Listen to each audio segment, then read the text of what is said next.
Hello, hello, hello, everybody, and welcome to the third episode of the Stockton Esports Podcast. My name is Kevin Gualberti, and today I am your only host, but I do have two of my closest friends as my guests. My guests tonight are going to be the voices of Stockton Esports, the casters you may know and love from almost every single every single Twitch stream. But today I am joined by the magnificent Josh and Malik. Josh, how you doing today? I'm doing great. Just got to celebrate a birthday recently. Now I'm getting excited for the big event coming up. There's a lot of stuff I'm excited to talk about. Well, I'm excited to get to it. But first, Malik, my friend, how are you? I'm doing really well, Kevin. I'm just really excited to be here and talk about all the cool stuff we got coming up. Well, like they just said, they have a bunch of cool stuff to talk about, and I'm excited to get right into it. So let's start with the first question.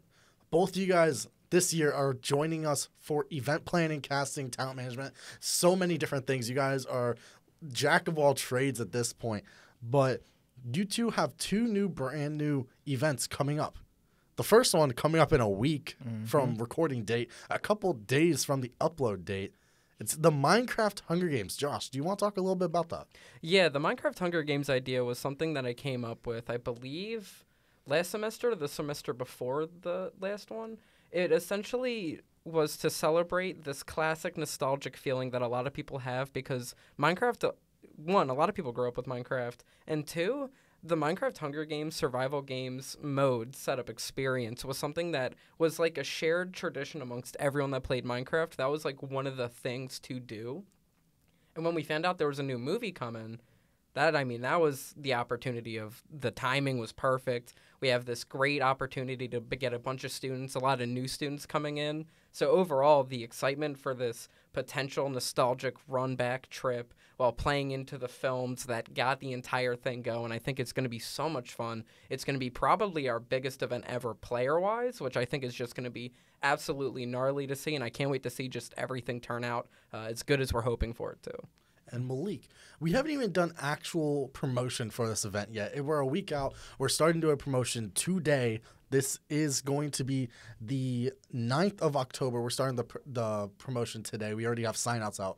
But tell me a little bit more about what promotion we're going to be doing with a good trick that me and you are going to be working on tomorrow. So the plan is that we are going to be making a TikTok in promotion of the Hunger Games event. I don't want to give away too much, got to keep my secrets. But we do anticipate it to be a very funny advert for the Hunger Games event, and I hope everyone will enjoy it. And funny is an understatement, my friend. I've read the script. It's hilarious. I'm going to tell you that right now. However, this Minecraft Hunger Games event, it's going to be a once-in-a-lifetime opportunity for you Stockton students, you Ospreys that want to compete in something that's more casual than the average esports competitiveness that we have here at Stockton. And while this is going to be the great way to do it, Josh, Malik, they're going to be the host of it. They're going to be the people that are going to be running the show. They're going to be volunteering you as tribute to be playing as well. So hopefully you guys are going to be getting into that. Sign-up links are in our esports Discord there. And Josh, do you have anything else you want to say about Minecraft Hunger Games? Yeah, I just want to say that the event is going to be a really fun, casual gaming experience that I think a lot of people, when looking into the esports club and the esports program here at Stockton, they look at it and they kind of get a little bit intimidated because not a lot of people game competitively, but you have so many people that are very into casual gaming, like fun, relaxing gaming. They don't take it as seriously as some other people do, which either or, of course, is fine. However, I think it's something that'll help onboard these people and get them interested in the program because esports doesn't have to always be just competitive gaming. There's so many more avenues and opportunities that you can get into when you jump into the esports program. I mean, for myself speaking, I'm not a competitive gamer. I push this all the time. I am not great at games. I am not a competitive gamer, but I love just games in general. I love so much, and I love the enjoyment and the community that games can form. And overall, that's something that I think I'm really pushing for hard with this specific event and the upcoming event later on as well. I really want gamers, or just casual fans, casual players, people that maybe even haven't played games since Minecraft back in 2013 or something. I want those opportunities to be there for them to also join in this program because there's so much to offer with it. And you were speaking about this other event. Obviously, Minecraft Hunger Games is the event coming up real soon, and we're super stoked about that. But the second event, Malik, I want to ask you a little bit about that retro event, retro night, like game night in retro terms. Tell me a little bit more. So the plan is in November we're going to have it. We're going to be playing games from the Nintendo 64 emulator library, which is going to be fun. And we also anticipate having pre-made sections for the stream of different games like old classic Street Fighter, all types of retro games that I think me and Josh were talking about would be really nice to bring together people of all ages, the older crowd, the younger crowd. And I'm really looking forward to it. It's going to be really fun. Josh, you want to add a little bit? Yeah, I think that Malik really captured like the emphasis that I brought on earlier, where the casual market is so important and such a like focus for these upcoming events that we're working on this semester specifically, that when it comes to this retro night event, it's just going to be a blast. It's meant to be a very relaxing, fun night, something that you can turn on from 6 to 10, 6 to midnight, however long it's going to be running, something that you're able to just turn on, chill out, have running in the back, a very laid-back experience with just a ton of different content that let people really flex their creative or entertaining muscles a lot more than they maybe do when, say, playing, Overwatch competitively or playing League of Legends competitively. This is an opportunity for people to get in there and go back to these classic old games that they maybe grew up with or maybe found later in life, and overall just jump in and, fully show their appreciation, love, and care. I think we even talked about the potential of having something like a speed run for a classic game. We're basically running from NES to N64 using the Nintendo Switch Online service for the live events of the entire event. However, I don't 100% know if we'll be relying on just that, because I know a lot of people have a bunch of different games that they want to cover for pre-recorded content. So I'm excited to see how that dichotomy ultimately plays out. But I think the live portion of that event is something that's going to be super fun. We are going to be bringing in just a bunch of different people from the esports program to play some games together, have chats live, get competitive with it a little too. We got like Mario Party and Mario Kart. Those can get crazy. And I can't wait for the arguments to break out.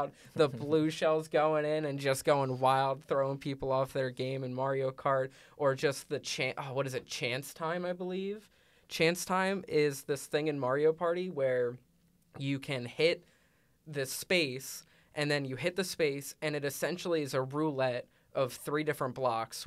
2 blocks determine the player it goes to and the player it goes from. And then the middle, it can be like half your coins, all your coins, a star, all your stars. And it can change the entire game. And I can tell you right now, I have screamed at my friends and they have screamed at me over this crazy experience, because ultimately it's just the most chaotic and fun time. And I think that those live portions are really something that's going to be special, on top of people getting to really dig deep into their creative roots and look back at something that they really appreciate with pre-recorded content. Overall, I think it's going to be a really fun night, I think is the main pitch. And we're going to be taking it back to the simpler times when we were just kids. And I think it's going to be a great event along with the Minecraft Hunger Games that you both are going to be working on so diligently, and you guys are going to be producing as well. Those are going to be some great events. We're going to be getting the finer details of Retro Night real soon to you guys. It's going to be in November, so stay on the lookout for that. But with you guys being the voices of the program, you guys have been a formidable duo for as long as I've been here. And that's, not a long time. It's only been a year. But I have seen so much of you guys around Stockton Esports, and I want to know a little bit about the history. I want to know how you guys met and how your friendship really started. Malik, do you want to start with that? I would love to, because I love, me and Josh regularly go over our deep lore, and I love it. We met because we went to the same elementary school. I had just moved into town in 2nd grade, and we had the same class together with, I was about to say her name, but we just kicked it off from there, and we lived really close to each other. And, I'd go over to his house every day, and we would just hang out in his backyard and have Pokemon battles, but we'd stand as far as we could from each other with our DSs like connected, and we're like, "Go Gengar, use Shadow Ball!" at each other. It was great times. Oh man, it's such a great. It was like the amount of like memories that we have. Even my parents to this day will reference how Malik would come over at 10:30 a.m. every day without fail, and it was always the best thing because just getting to show up, having my best friend come over, and we would just spend from 10:30 to like 10 at night, almost every day pretty much. It was an elite experience growing up, and we became friends pretty quickly overall. When I think back on it, we hadn't been talking in second grade the whole time, obviously, but we got put together for this project. And the teacher was like, all right, if you win, you get these little, like, there's little, like, pop figure toys where you push it down and they, like, spring up on the table. It was something, like, really stupid and cheap, but back then it blew 7- and 8-year-old minds. It was the most scary thing in the world. I'm telling you that right now. If they scary. were popping up and they start coming to you, you were scared. It's like popping a cork bottle and the cork goes flying. It gives off that. But I remember I was so determined to win that prize that I, like, put everything into it. But from there, I was like, oh, yeah, Malik's really hyped to talk to, and I enjoy really, like, spending time with you. And then I found out through another friend that Malik lives up the street, literally just up the street. I didn't know this for, like, another few months. So to find that out, it was, like, mind-blowing. And then from there, I mean, history said and done. Of course, Malik, I know you moved away to EHT in 6th grade. I did, yeah, due to circumstances. I had to move from our hometown over to Egg Harbor Township, and we went to different middle schools and high schools from each other, but coincidentally, the summer leading up to freshman year of high school, me and Josh are just like hanging out on GTA like usual, and we're just like talking about like the upcoming school year, and we discover that we're going to the same high school. So through some sort of miracle, Josh ended up moving into EHT like less than 10 minutes away from my house that I live at. And we went to the same high school together, and now we're going to the same college together. And you guys are almost done as well with college. I want to bring this up. This was actually supposed to be my last question, but you transferred into it real easily. This is your final year at Stockton, both of you guys. Both of you guys are seniors going to get decorated degrees from Stockton University.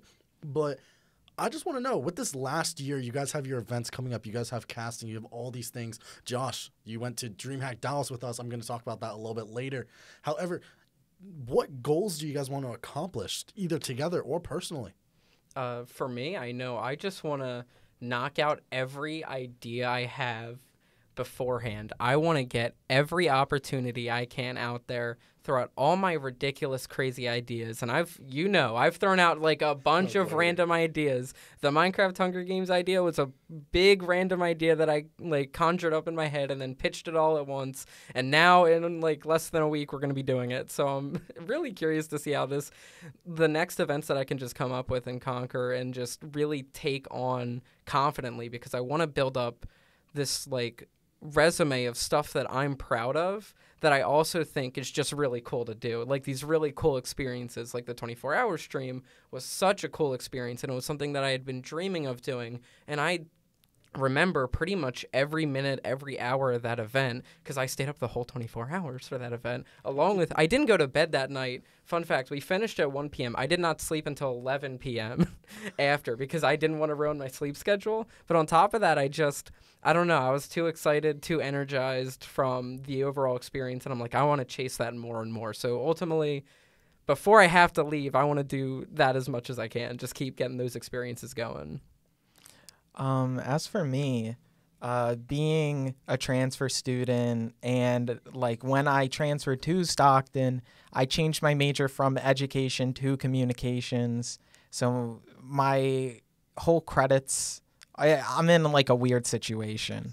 And my biggest motivator is that like coming into this major so late in my college career it makes me feel like I'm on the clock. Like I gotta like put it all out there. I gotta work really hard and do the best I can. And I'm so glad that I got involved in the esports club because I don't know, I really do have a lot of confidence in a future in this sort of field, and I'm so glad that I joined the esports club and I had a springboard to discover like that path that really interests me, that I want to go down for the rest of my life, hopefully. And the esports club has transferred into a esports program here at Stockton, and that program has transferred into so many different opportunities for so many people. And Josh, you were saying you wanted to build up your resume by the end of this year. Well, you've done just that. You've gone to an event with us. I spoke about it a little bit earlier on, like maybe 5 minutes ago, but you came to DreamHack Dallas with us over the summer. This past summer of 23, we went to Dallas, Texas for CRL Worlds with the Rocket League team. If you didn't know, that's Collegiate Rocket League, the World Championship. Yay. But you went to DreamHack Dallas with us, and I want to know what your experience was like for you, because you told me when we were there, this was your first ever esports event that you went to, especially traveling to as well. And I just want to know, what did it mean to you and what experience was like for you? Well, first of all, it was the first time I think I've really vacationed since I was like 12. So it was just a crazy opportunity. And going into the esports program itself, I was very like unsure of my career path. I didn't really know what I would be doing with my life overall. I was very like confused, and then I joined the club because my partner had mentioned to me that, hey, you know, my teacher Demetrius is like, you know, asking for people to sign up for this esports club so you get to edit videos for them. And I was like, all right. Lo and behold, now, of course, I don't really do editing that much, but I do a lot different stuff, which I couldn't be more happy about. It really allowed me to like come out of my shell and like become this personality that I am now. And I can't say I appreciate it more. And I think that doing the 24-hour stream really solidified like a place for me here and really showed me that I can do it. So getting that Dallas trip, getting that reward, I would say, just was like an experience like no other. And I feel like going there and getting to really experience this place I had never been, having amazing free food every day. Oh my God, I can't tell you. I got home, I wanted to cry. I missed the free food so much. But on top of that, just the experience of getting to see like this esports event in person, because I remember being a kid and seeing like Call of Duty Ghost tournaments, and those always blew my mind. And I remember asking like, oh, I'd love to go to one of those, but we'd never understood how. So now that esports has grown so much, obviously, I assume it's a lot easier. But regardless of that, getting to be in an experience like that, I mean, that was like that was like life-changing. That was groundbreaking for me. That was something of like checking off this like long-wanted dream completely from the list. And of course, on top of that, I think I really appreciated that I got to like get really close with everyone that went there too. Obviously, Kevin, I was close with you, and Kyle, we shared rooms pretty much. That's one of my favorite things. And then I got to get really close with just everyone that went there. Becca and I had so much fun. We were going around completing all the events. Manny told me a lot about Magic the Gathering. I remember me, Manny, Becca, Frank, Kyle, all just chilling in the room, hanging out together, enjoying playing Magic, just having fun late night, and then getting up the next day, get ready for interviewing people and doing all these big productions. That it's like an experience where I could ramble forever about how great it is, but man, it was so fun. And lo and behold, that was actually my first esports event as well when I went there. So like I know I'm like Mr. Esports at Stockton University. I mean, I've been called that a couple times maybe, but that was my first event, and to be able to go there with you, Kyle, Demetrius, Frank, everybody at Stockton that really have been there for me for the past year since I moved up from Florida. It was, lo and behold, one of the best things that ever happened to my life. And now I went to Boston not a month later for RLCS Worlds. I'm going to Foxborough for CECC with Stockton. That's already been announced. It's been great. And I just want to say thank you to the esports program. Josh, Malik, you guys have done so many great things. But Malik, I want to transfer it over to you for a bit. It's been a time and a half with you, being able to get to know you, being able to get to see who you really are, because at first, me and you, we were never like close. We didn't really talk that much when I started getting into esports program here with you guys. And I just want to know, esports is so much more about just gaming. It's inclusivity, it's diversity and everything. And with Malik, you being a person of color that is also queer, how has esports given you a chance to express yourself and promote diversity and inclusion? You know, it definitely makes me feel like I have a sense of like influence on trying to be a sort of face of the community and like carrying myself in a way to like bolster others. I have a lot of siblings, and you know, growing up and like, you know, obviously there's been like certain challenges that I've had in relation to like being Puerto Rican, being Jewish, being non-binary. And the first thing that like goes through my mind a lot of the time is like making sure that like I set a good example so that way my siblings can feel comfortable if they're in a similar situation.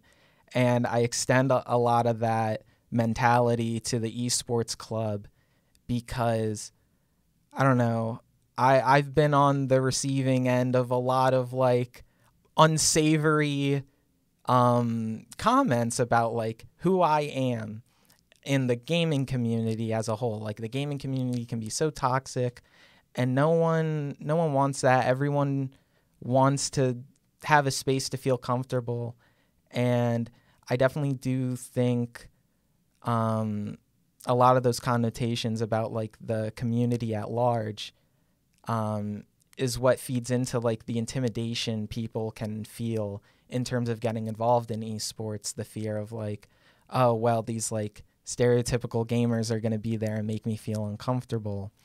And I don't know, I really, really want to create a space where people like me can feel comfortable and get involved and be my friend.